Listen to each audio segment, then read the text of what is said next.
Well, in the immortal words of Monty Python, and now for something completely different.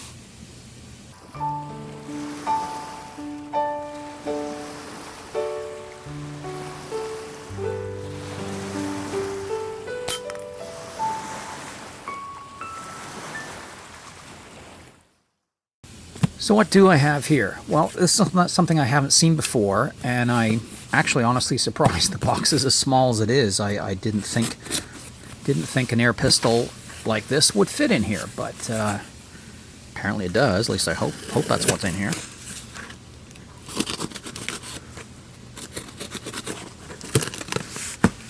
few other things in here as well I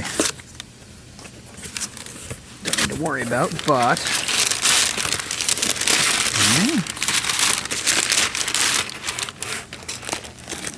yeah, there it is.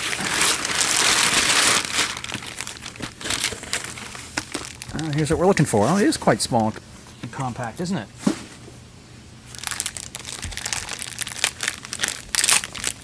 This is an American-made spring piston air pistol, which makes it a little bit of a unicorn or a rarity. Most American air pistols, especially from this era, were either CO2 powered or pump-up pneumatic. This is a spring piston air pistol, very much in the European vein. Oh, there it is. Actually, it's not in too bad shape. Needs a bit of cleaning and looking after, and we'll clean it, lubricate it, get all inside it. But what it is a high score Model 800. At least that's what it's supposed to be. Looks like it. And while it does look like a spring piston air pistol, I'll get some other out to compare it to. So something we could compare it to is this Chinese brake barrel air pistol. This is branded Pioneer. Pretty rudimentary and inexpensive gun, and you can see it's significantly bigger than this high score. And this Diana, well, it's actually branded a Winchester, but it is monstrously big in comparison. Of course, this is a recoilless gun that has two pistons running in different directions, but that's pretty big. So this thing's quite small and compact in comparison. And I would compare it with my Webley, but it's in pieces right now, so that's something to look at. You would think that, you see a pivot point here, spring plug on the back. Is it not a brake barrel gun like this? You've got little linkages there like that. But no, it isn't. This is a concentric piston gun. The barrel runs all the way from the front all the way to the back. And apparently you put the pellets in the back here, but oh yeah, okay, that does open up. Drop a pellet in and close it up, and off you go. And you cock it by pushing this lever here. Here we go. And you operate the gun this way. Very nifty. Yeah, pulls the piston backwards like a Webley, but the barrel runs through the middle of it, and so yeah, it's definitely a very different design in a lot of ways. Yeah, I'm going to enjoy having some fun with this. The first thing I think to do is to clean it up and evaluate all the various parts and see what works and what doesn't, and then we'll go from there. Well, I've cleaned it up just a little bit, wiped off some of the little more obvious rust spots, polished the metal a little bit. Not really a big deal, but it makes it look a little bit nicer. So yeah, a few things you may notice on the gun. It is missing its the little ladder that would lift the rear sight up and down, and that apparently is a really rare thing and only occurred on my gun. And the Blue Book of Air Guns mentions that if this is missing, subtract 5%. I'll show that to you. So yeah, obviously they're referring to this specific gun, or maybe there's more than one out there that this happens to. So anyway, to restore the 5% of value, I'll have to make some little piece to go in there. I'll have to cut a piece and figure out exactly what it's going to have to look like and how it's going to fit. But yeah, I think having a bit of adjustability on the rear sight should be handy. The sight is a bit loose in its dovetail here. It doesn't slide right out, but it does move back and forth a bit just with finger pressure. So whether that'll tighten up when I get the riser in, I don't know, but we'll find out. So yeah, this I also before I started breaking it down, I figured it would make sense just to test how it shot. Took a few shots with it, you know, handheld the backstop, and I thought, yeah, this is. It feels pretty tame. I figured maybe the velocity might be in the upper 200s, might break 300 feet per second. When they sold these, they said the goal was to make these 177 caliber versions meet 400 feet per second, and the 22 caliber ones do 300 feet per second. Which, given the fairly petite size of this gun, maybe, but I didn't think this one would be performing up to snuff, given that it's pretty old. It doesn't look like it's been serviced much. It's been looked after. The lubrication is definitely there. It hasn't been allowed to dry out. But yeah, I thought its performance would be probably benefit from a good cleaning. But I figured it made sense to test it first. So I tried it with the RWS Hobbies over the Chronograph. These are fairly light pellet. And surprise, surprise, it was averaging in the 420s, breaking 430s. And I stuck in the JSB Exact RS. These are the lightweight ones at 7.33 grains. And they're consistently in the 440s. So this gun is performing as it was originally intended. So don't expect much improvement, I don't think, from giving it a service.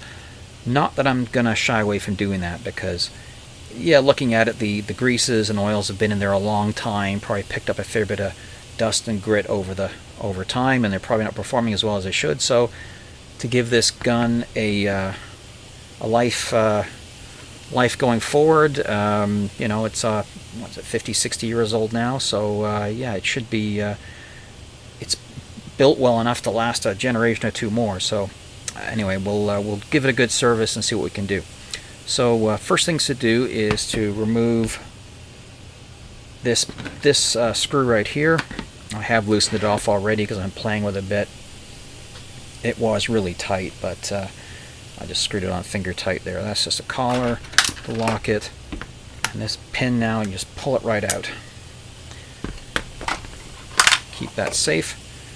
And then pull the barrel latch, lift it up, and it comes forward like this. And we lift it out. This part will be tricky to get apart. I read the disassembly instructions I found on Vintage Airgun Gallery. Very nicely written, and yeah, it suggests that this might not be worth taking apart, but I'll take a look at that later. And on this piece here, I took the liberty off camera of loosening this circular spring clip in there. That thing was really hard to budge. I did get it out though, so hopefully it'll come back out again, because I didn't poke it all the way back in. It is in fairly tight. I did break a couple of little dental tools trying to pull it out, but finally I got it. Anyway, it is fairly loose at the moment. And this clip is what keeps this rear loading port, what do you want to call it, on the back.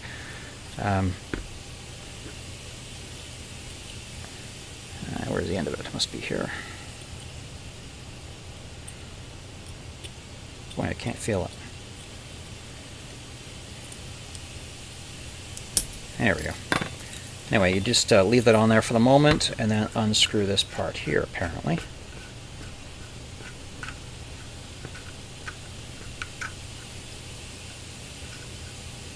And inside here we find our loading gate, loading port.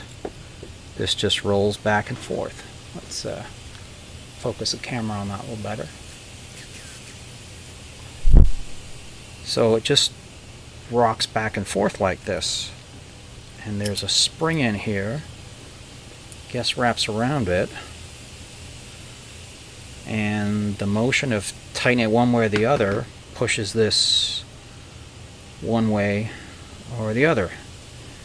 Isn't that clever? Some people have said this is like a camera shutter or a camera aperture. I would just disagree with that. They've obviously never taken apart a camera shutter before, but yeah. So there's no sealing method or anything except just pressing this metal plate down on the back of the... Well, is that the barrel? And the barrel's inside there, so... Yeah. Okay. Interesting. Still don't really know how it works. I have to say, I'm still kind of intrigued as to what I'm going to find. Now, this is obviously threaded on here, but I see a dividing line in there as well, so I think we have to unthread this piece. This is next, and I was looking around. I found this bicycle tool, which it's a bit undersized, but we'll see if we can get that to work. Probably have to mount this in my vise and see what I can do. Otherwise, there's various other things I could probably put to use to go in there to unscrew this. Very difficult to hold this under compression. I'm not sure how we're going to get it back together again when it comes apart, but yeah, we'll manage. Let's take this out. This is the piston catch, and when the piston is pushed this way, this locks it, and then the trigger mechanism, well, I'd have to pull like that to release it. Piston slams backwards, compressed air is generated somewhere around here and ends up going down the barrel. That's I'm not sure how it does that, but we'll figure it out. Pretty cool. So I'll put this in the vise and see if I can get this out.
Well, it looks like this is about as far apart as I'm going to get this high score. I've got the piston out, the spring is out, this little tube that I guess provides its tight tolerances. It is split in the middle, isn't it? But anyway, with a lot of oil on there, it obviously provides enough of a seal as the piston goes forward. The piston head is loose on here. There's a fiber washer on it, which is not washer, like a felt pad, felt gasket on there, which is no doubt designed to hold oil. And this is the O-ring, which does all the sealing. It's in pretty darn good shape, so, well, maybe. We'll see. We'll see how good it is, but I've got O-rings to replace it. All the grease on everything is a bit tacky and looking a bit gunked up, so yeah, it's definitely due to be refurbished. I did take the rear sight off, and so I'm making a new plate to go underneath that. Yeah, there's all kinds of crud built up under the surfaces that you can't see, so definitely worth doing all this. The one piece I cannot get out is this little, it floats back and forth here, but normally it resides right back here, and it is obviously just the part that the spring presses up against. Just stops the spring being squashed down to this area where it obviously can't go. So I've seen a picture with the gun, one of these disassembled, and this sitting out, but that was a removable barrel gun where you could pull the barrel out, and yet this thing would no doubt come loose and come out. This barrel has a bit of movement here, but it is peened in place here, or I think peened in is probably the correct term for it. So it's not coming out anywhere, and this part is now captive. So not too worried about that. I should be able to have access to clean everything as well as I can, even though obviously I can't see everything in there. A lot of oil in there though, so yeah. This is the piston catch. Goes up in there like that. Spring powered underneath it. So yeah, all the pieces are presently accounted for. The fiber washer that's inside the end cap here is decently intact, so that's good. I don't have to worry about replacing that. Everything looks in really good condition, so definitely, worth cleaning up and getting it going again. So.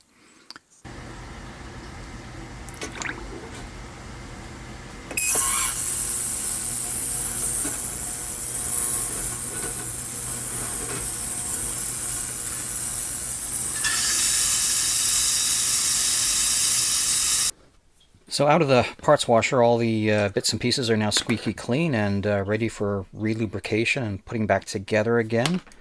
But I have to say my admiration for this fairly clever design continues.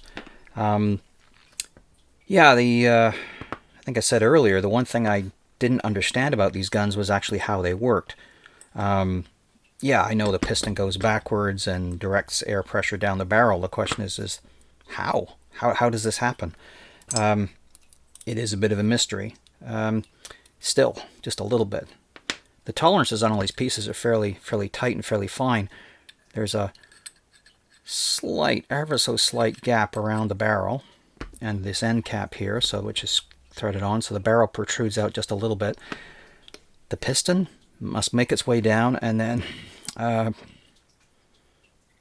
presses into the back here, because this comes up right up close, and air pressure in here must be fairly extreme enough that it can simply wrap its way around and blow the pellet out down the barrel. Yeah, it's all very carefully put together and carefully thought out. I somehow expected there to be little ports in the back of the barrel like you see in other designs, but again, without a probe to push the pellet down past the ports, that's not going to be the case. So yeah, it's all very neatly done with parts that are fairly inexpensive to produce. Folded sheet metal steel parts here and there, crimped onto this machine piece. Some machining here. Yeah. And oh yeah, and I should point out that while smart guys these days are all engineering with microprocessors and Bluetooth, back in the 1940s, all the smartest guys were using things like springs and levers. This little weird spring right here wraps around, and this cap goes on over the top. So when you tighten the thing, it forces it this way. When you undo it to load a pellet, it just rolls it back like that. Really clever. Just a bit of spring friction on the outside. And yet it still has slippage. It allows you to tighten it all the way down, which I'm guessing then presses this piece tight against the back. So you've got a metal on metal seal, so when the piston does come back, all that pressure can't escape out the back, or at least only a teensy weensy bit of it. So yeah, very, very cleverly done, and pretty durable too, considering that this may be the first time it's ever been apart for proper service, and all the parts look pretty good. Even this O-ring, I'm going to leave it on here. I looked into my kit of O-rings and found the only one that's closest to this is just a little bit slimmer. It doesn't quite poke out on the edges as much, so it wouldn't seal as well. So I'd have to find a closer, little plumper seal than that to if I did want to replace it. For the moment, I'm going to keep using this one unless it fails. But it still looks in pretty decent condition after all these years. The gun was kept well oiled, so that's always good. So yeah, I'm going to lube everything up. This gun's going to use mostly oil. I'm going to grease the spring, a few other minor parts, but yeah, a film of oil appears to be part of this gun's success into keeping everything at high pressure when it shoots. So that's going to be doing. I'll put it all back together again. Well, I couldn't help myself, and I did make an effort to remove the mechanism from the grip. And I succeeded. No harm done. Everything worked out fine. This plastic, which is a General Electric product called Tenite, is decently flexible. It's not as brittle as perhaps some people feared. I was able to pry these front lips apart after you take the screw out from the back, because you need to pry it apart because this little pin right here, as you can see, is wider than the frame, and that pin locks into these two recesses inside the grip here and here, and you have to kind of get enough clearance to be able to lift that pin out past that. So I was able to do it, and it'll go back in again just fine, I'm sure. I'm going to give it a bit of a cleanup. Other interesting thing about this is it's a fairly heavy grip, and the only way I can account for that is there's probably something metal inside there. Doesn't appear to be too magnetic though, so yeah, I don't know. But anyway, it's definitely quite dense in the bottom, so they went to some trouble to give it a bit of ballast to make the gun balance just that little bit better, which is always a nice touch. So anyway, this mechanism here, I'm going to give it a good dunk in the ultrasonic bath. I'm not going to take it apart any further. These little parts are, yeah, they're fairly intricate, and I don't see any real need to take them out. So I'll just give it a good flush and cleaning, and then relubricate everything and put it back into service. One interesting thing that I kind of noticed about here, now that it's hasn't got a grip on it, I can put it back on the gun here, I think, and see basically how it works. Just going to put this pivot spring through, I think.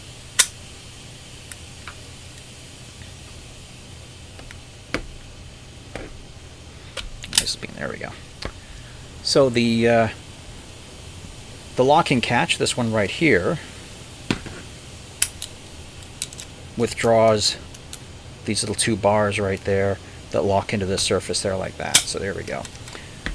The big spring that pushes against the trigger here is interesting. They talk about this having a servo mechanism to lighten the trigger pull on this gun. And I was kind of wondering, like, looking down at it, looking at the bits and trying to figure out how the heck does it work? Because the gun here has this, this is the locking arm that latches onto the piston when the piston is in its forward position. That locks into it, and the trigger somehow releases that to allow the piston to go backwards. So what exactly is going on here? Well, I think I figured it out. This little arm right here is pressed up against just this piece of the stamping right there on the back of it, and when you pull the trigger, that just goes up. And well, what happened?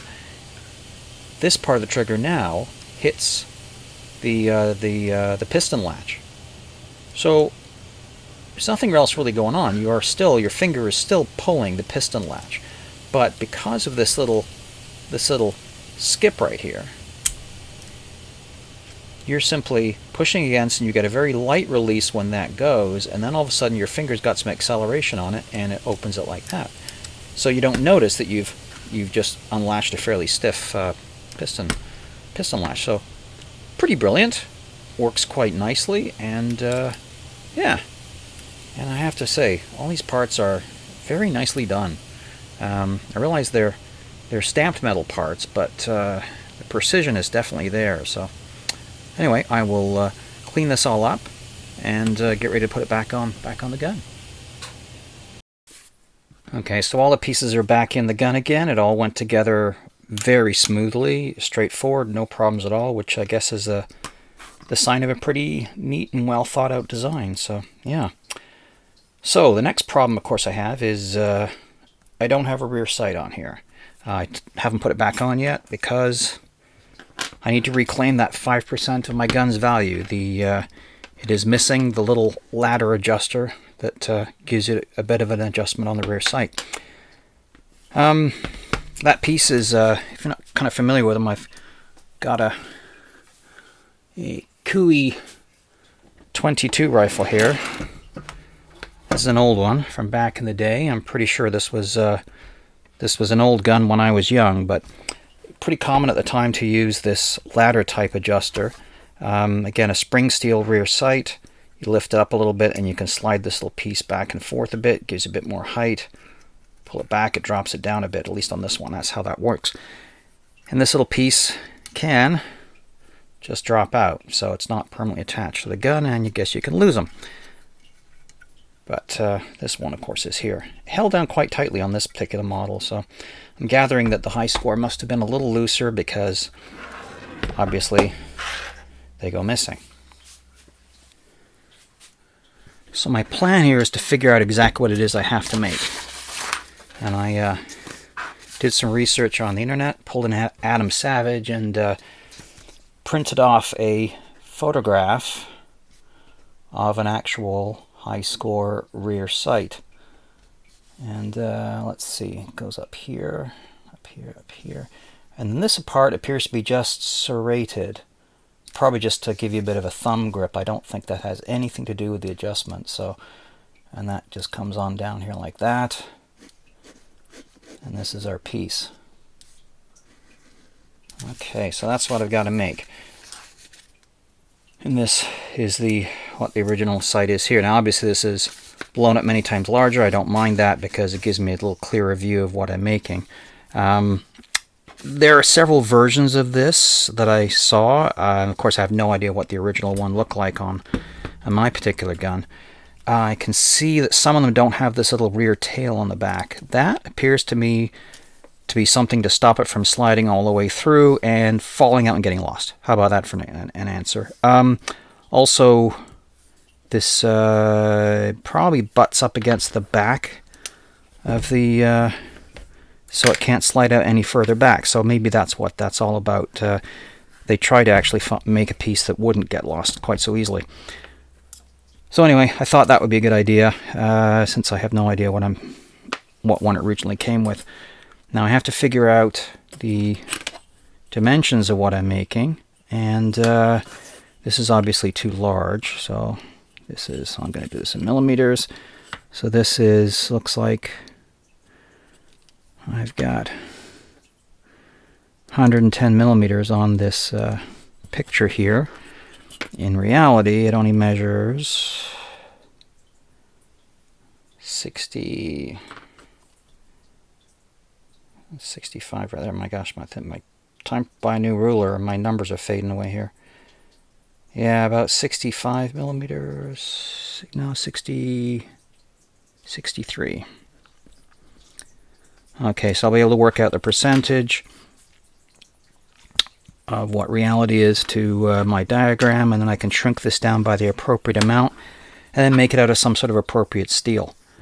What to do about the steel? Here's a nice piece of scrap steel that might do, except that it is a little too thick to fit in this slot. and I don't really feel like grinding it down, although that probably wouldn't be the worst thing. This piece fits nicely. Looks like it's about the right size for that slot. Could be a little on the loose side. But is it tall enough to meet that dimension? I think probably is, actually. By the time we shrink this down, it'll probably fit in here no problem at all. So this is just an old, one of those throwaway wrenches they give you with some sort of products you buy. So not sure if that's chrome plated or zinc plated. I think it's zinc. So I have to polish that off anyway to be able to blue it in the end. But anyway, we'll see if we can cut something like that out of maybe this piece right here. See what we can do. Okay, so this is my drawing here, and obviously this is way too big. So I downsized it to here. So now this matches up pretty well with the printout. So now I know this is pretty much life size what I need. So, and this will fit on my little piece of scrap metal here. So very good. Now I'm going to cut this out to fit. Where are my better scissors?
Okay, so now it's all back together again.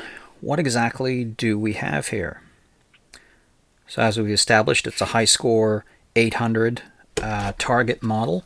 There was a 700 model that existed briefly. This one replaced it, 1948-49 or something, and this model continued until about 1970.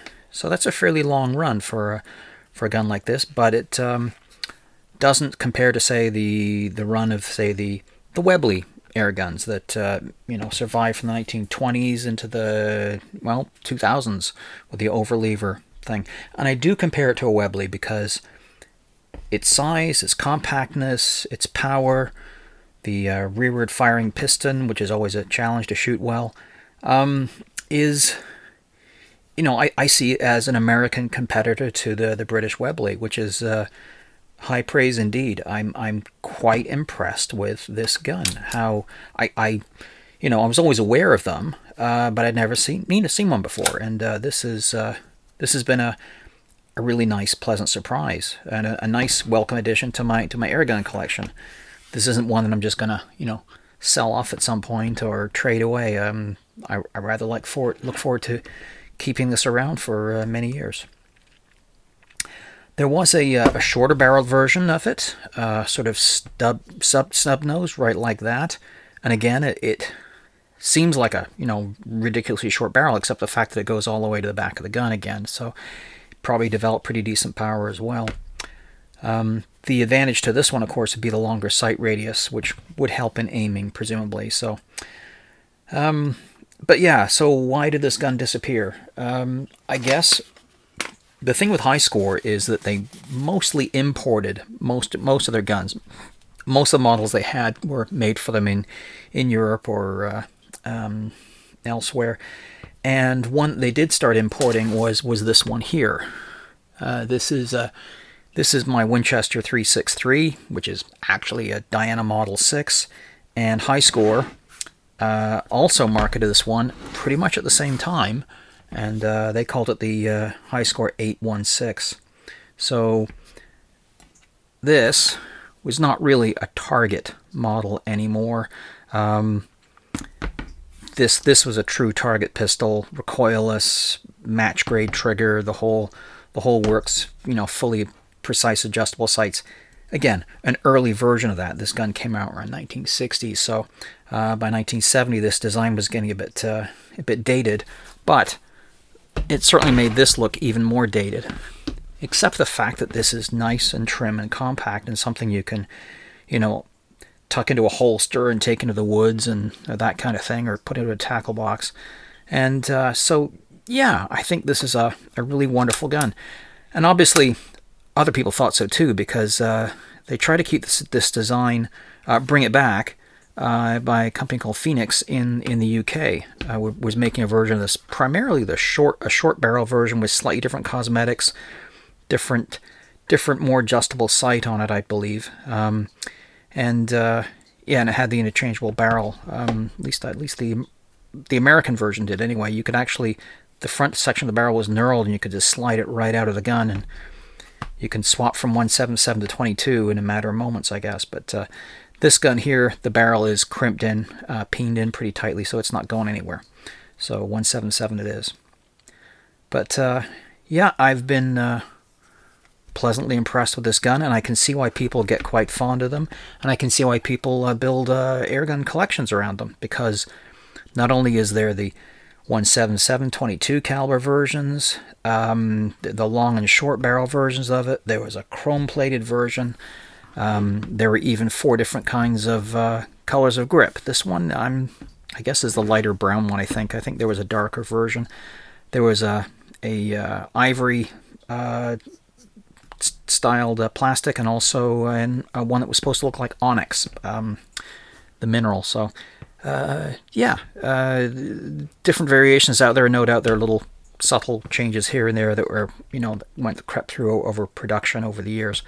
But for me, right now, this is the only one I've really seen, and I'm going to have some fun shooting across the chronograph right now to see if it makes as much power as it did before I took it apart. And then I will have to take it to the range and shoot it and see how well I can shoot with it. I do not expect it to perform like a match grade gun or anything like that. That's asking a bit much. But as a plinking pistol, that would be competitive with, say, a Webley or something similar to that. Yeah, let's give it a shot. Okay, for my chronograph testing, I'm going to do a test with the same 2 pellets that I used before I took the gun apart and serviced it. So we'll start off with the hobbies and see how we can do with those. Just shoot 5 of them. That should be enough to know.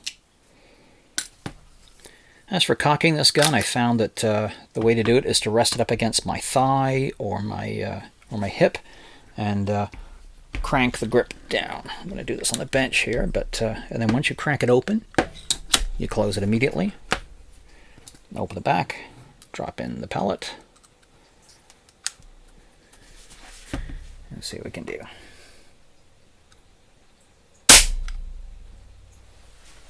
.378.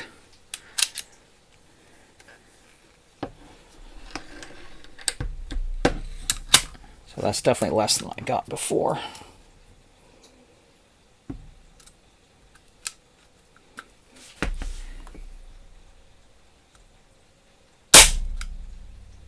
422. Okay. That's a bit more like it. Not sure why. Get those variations. I did notice these hobbies varied more than the other pellets, so. But they do shoot well, though.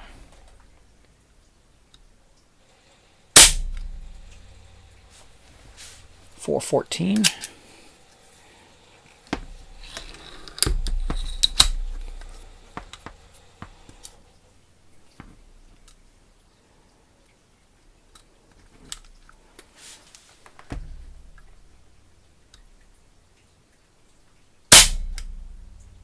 .450.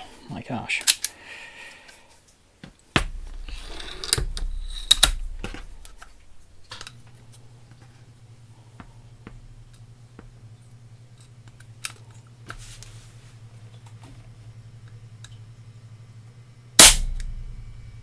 .453. Climbing. Let's try another one, see what happens. The first one, I don't know.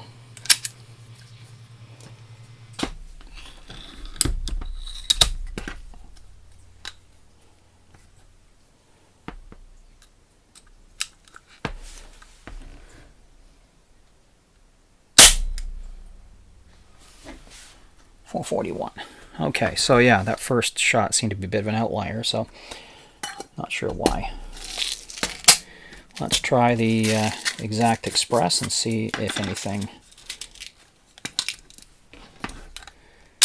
changed from last time we tried these. Still can't get used to the idea of opening it then immediately closing it. It's odd. Then you put the pellet in. I suppose you could put the pellet in first, carry the gun around, and then cock it.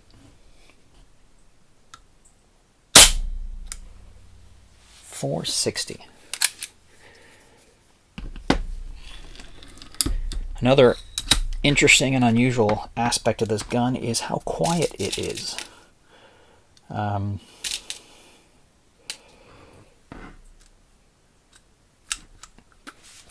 It's surprisingly mild to shoot.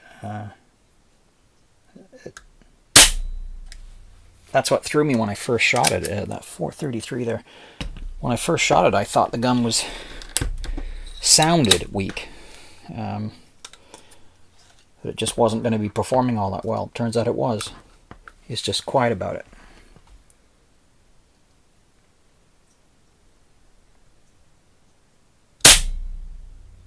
.440.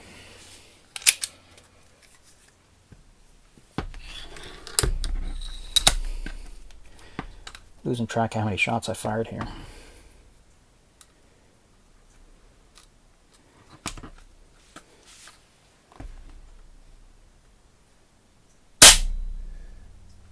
.454. I'll shoot one more here, just to be certain I've got at least got 5. It always pays to count out the pellets before you shoot them. I didn't do that.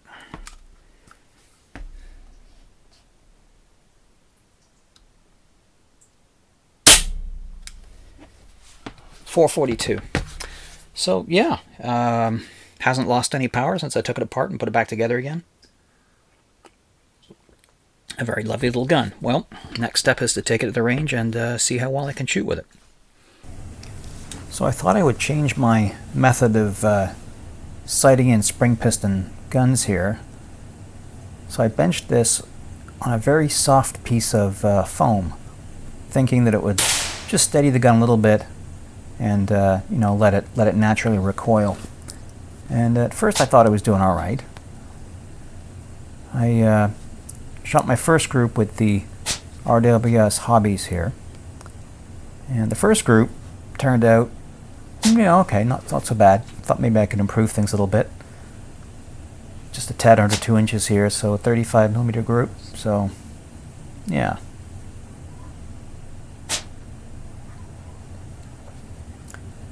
Tried again, and I was really struggling.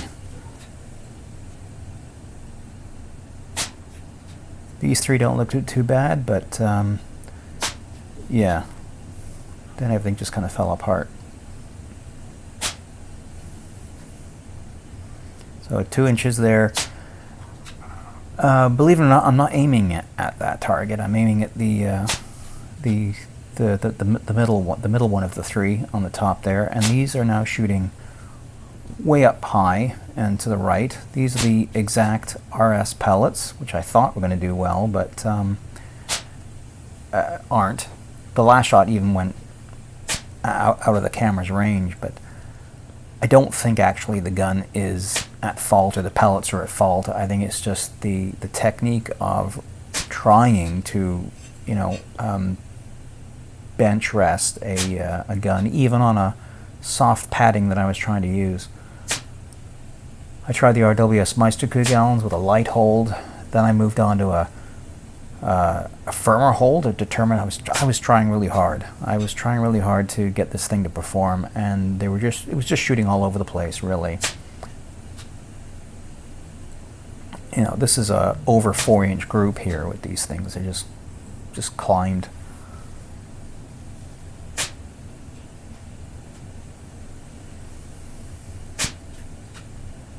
And then I tried the heavier JSB pellets, just in case this was a pellet related thing, but wasn't doing well there either. Shot these higher, and again 81mm group, so that's over 3 inches. At 10 meters I know I can shoot better than that. So I gave up on the bench resting and decided to just freehand hold this gun single-handed, aiming at the bottom of the bullseye, and started to see some sort of progress here. So the first 5 shots looked good, so I decided to shoot another 5 shots.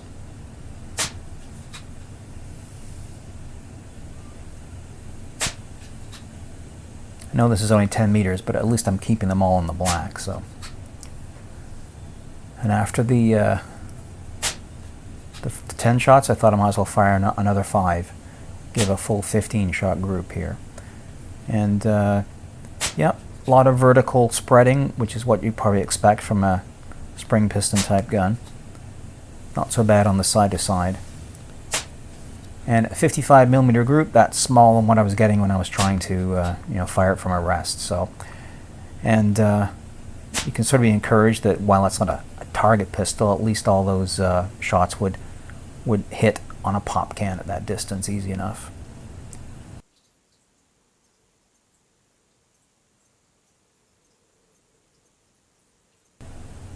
So I'm still quite enamored with this gun. It, even though it has sort of the stylings of a M3 grease gun or something like that, the sort of thing you'd expect from a company in the post-war era getting excited about making things out of metal stampings. This gun is certainly a product of that time, and I think it's a fairly successful one. I said I hadn't seen one before, and I'm glad I've had a chance to have some fun with this one. Gonna keep it around for a while.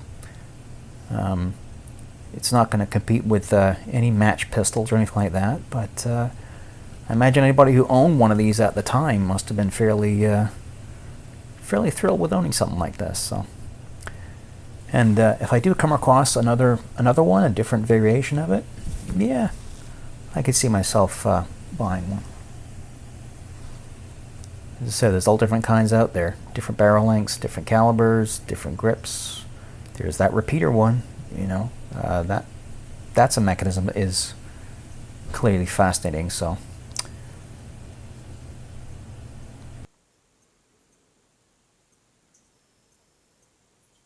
anyway, thanks for watching. Canuck Air will return with some other fun projects and other discoveries, I hope, and consider subscribing.